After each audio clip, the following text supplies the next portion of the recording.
Mikey Morada, ibinahagi bakit nakunan muli si Alex Gonzaga sa ikatlong pagkakataon.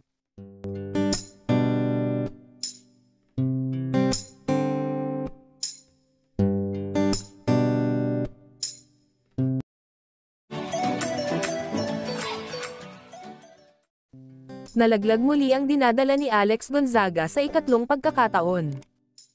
Nagmula mismo sa asawang si Mikey Morada na muli silang nawalan ng pagkakataong magkabibi na sana ng misis na si Alex Gonzaga, sa panayam mismo ng kapatid nitong si Tony Gonzaga.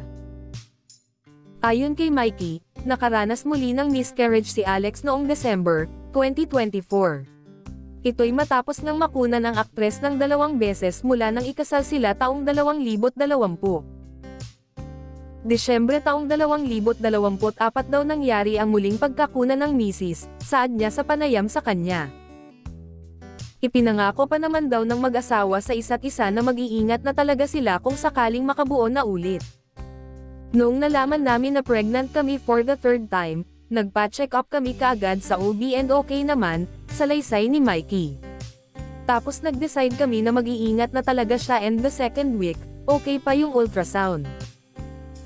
Hanggang doon sa pangatlong linggo, sabi sa amin ng doktor, nako, wala na namang laman. Blighted ovum ulit, aniya pa. Ang blighted ovum ay isang medical term na tumutukoy sa isang uri ng miscarriage kapag ang isang fertilized egg ay nagdevelop sa loob ng sinapupunan ngunit hindi nagkaroon ng embryonic development.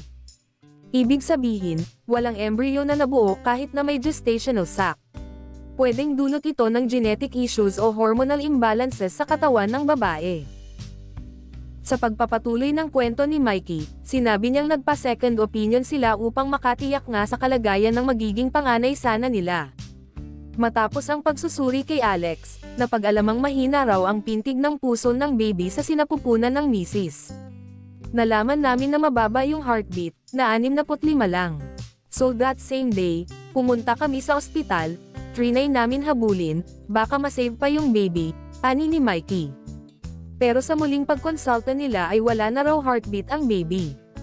Nagpakatatag daw si Alex sa pangatlong pagkakataong ito, subalit pagka-uwi raw ng bahay, doon na bumuhos ang emosyon ng misis.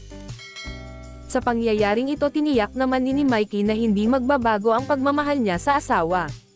At the end of the day, kahit anong mangyayari, biyayaan man tayo o hindi, kahit tayong dalawa lang magkasama, okay lang. Every experience makes our relationship stronger. Kung iisipin ko noong 2019, para lang kaming nagbabahay-bahayan, but now we've been through so much together, giit pa ni Mikey.